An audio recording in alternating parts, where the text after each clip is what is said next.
안녕하세요, 푸드의 비서입니다. 푸드의 비서가 현재까지 네이버 플레이스를 상위 노출시킨 키워드는 수백 개가 넘습니다. 유튜브에 플레이스 관련된 영상이 정말 많은데 대부분은 헬스장, 미용실, 병원 등의 업종도 함께 말합니다. 식당의 플레이스와 헬스장, 미용실, 병원 등의 플레이스는 전혀 다른 영역입니다. 그 증거부터 보여드려야겠죠? 강남 미용실을 검색해보면 플레이스 옆에 아무 표시가 없죠? 하지만 강남 맛집을 검색해보면 플레이스 옆에 느낌표 표시가 있는 걸 확인할 수 있습니다. 이 표시는 맛집 관련 키워드에만 적용됩니다. 그래서 제가 말하는 네이버 플레이스의 원리들은 다른 업종과 함께 말하는 영상들과는 좀 다릅니다. 푸드의 비서는 요식업 전문 마케팅 회사답게 오직 식당들을 위한 플레이스를 이야기하겠습니다. 만약 이 영상을 보시는 분들 중 식당을 운영하시는 분들이 아니라면 굳이 보실 필요 없습니다. 그리고 상위 노출과 관련된 내용도 궁금하실 텐데 그 상위 노출과 관련된 영상은 제가 따로 올려두었고 이번 영상에서는 상위 노출보다 중요한 네이버 플레이스 낚싯대 원리를 말씀드릴 겁니다. 이 원리를 적용하면 전화량, 예약률 등이 상승하게 될 겁니다. 그러면 자연스럽게 방문하는 손님들이 많아지고 매출도 상승하시게 될 겁니다. 본격적인 설명에 들어가기 전에 제가 낚싯대 원리라고 표현한 이유 먼저 말씀드리겠습니다. 낚시 용어 중에 물고기를 낚아채는 것을 후킹이라고 합니다. 이 후킹이라는 표현은 낚시뿐만 아니라 마케팅에도 자주 쓰이는 용어입니다. 마케팅에서는 물고기가 아니라 손님의 마음을 낚아채는 것을 후킹이라고 합니다. 즉 네이버 플레이스에 낚싯대를 설치해서 손님의 마음을 낚아채는 것이 네이버 플레이스 낚싯대 원리입니다. 그리고 낚싯대를 한 개 설치하는 것보다 5개를 설치하는 게 낚을 확률이 더 높겠죠. 그래서 플레이스에 있는 사진, 메뉴, 후기, 소식, 정보글 이렇게 총 5가지 영역에 낚싯대를 설치하는 방법을 알려드릴 겁니다. 여러분들이 이때까지 듣지 못한 내용을 알려드릴 거니까 지금부터 집중하셔야 합니다. 사람들이 사진을 보고 후킹이 되려면 맛있어 보이는 사진이 아니라 먹고 싶어지는 사진으로 설정을 해야 합니다. 맛있어 보이는 사진과 먹고 싶어지는 사진은 미세한 차이로 다릅니다. 예시를 하나 보여드리겠습니다. 지금 보이시는 이 사진은 맛있어 보이는 사진입니다. 다음 사진을 보면 이 사진이 먹고 싶어지는 사진입니다. 다른 예시도 보여드리겠습니다. 이 사진은 맛있어 보이는 사진입니다. 그리고 이 사진이 먹고 싶어지는 사진입니다. 맛있어 보이는 사진은 그냥 사진을 잘 찍은 겁니다. 하지만 먹고 싶어지는 사진은 음식에 생동감이 있습니다. 생동감 있는 사진이 먹고 싶어지는 이유가 시뮬레이션 효과 때문에 그렇습니다.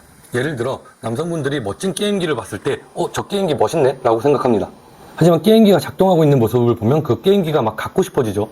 여성분들의 경우 이쁜 립스틱이 있으면 저 립스틱 이쁘네? 라고 생각합니다. 하지만 유명 연예인이 립스틱을 바르고 있는 사진을 보면 그 립스틱이 갖고 싶어집니다. 이걸 시뮬레이션 효과라고 합니다. 사진도 똑같이 시뮬레이션 효과를 위해 생동감 있는 사진으로 촬영해서 사람들이 우리 사진을 봤을 때 배가 고파지고 먹고 싶어지게 만들어야 합니다.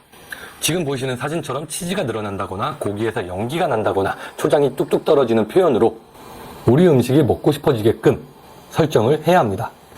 이게 사진에 낚싯대를 설치하는 원리입니다.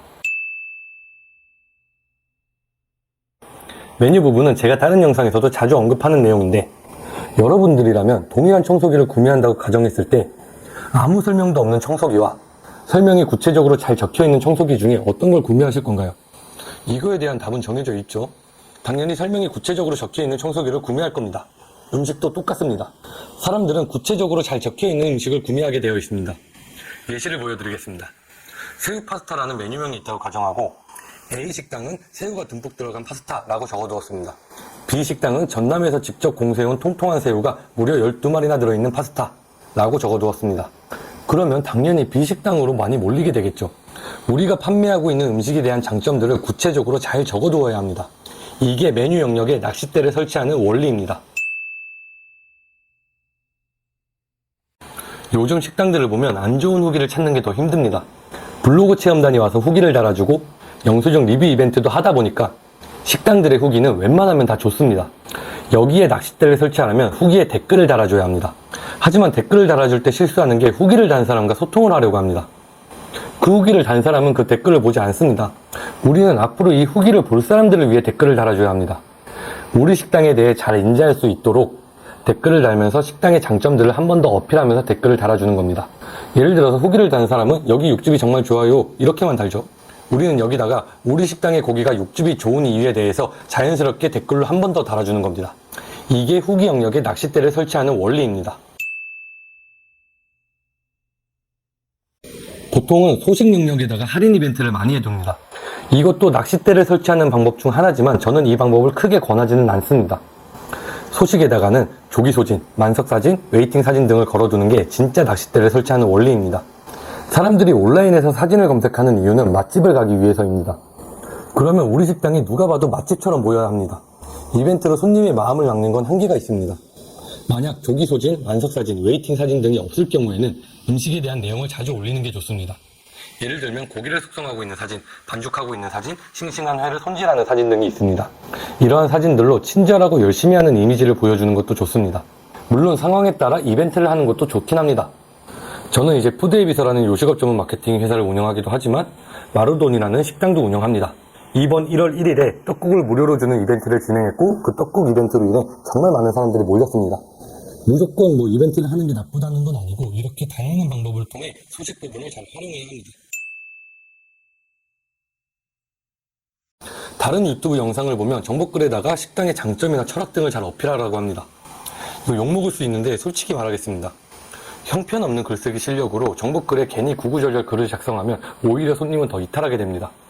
글쓰기 연습을 최소한 1년 이상 했거나 글쓰기 실력이 처음부터 타고난 사람이 아니라면 괜히 글을 썼다가 오히려 손님이 원하는 정보를 전달하지 못하게 됩니다. 그래서 쉬운 방법을 알려드리겠습니다. 사람들이 온라인에서 맛집을 찾는 이유는 단순히 배가 고프다 찾는 게 아니라 데이트를 하거나 가족 외식을 하거나 모임을 하거나 회식을 하는 데는 이유가 존재합니다.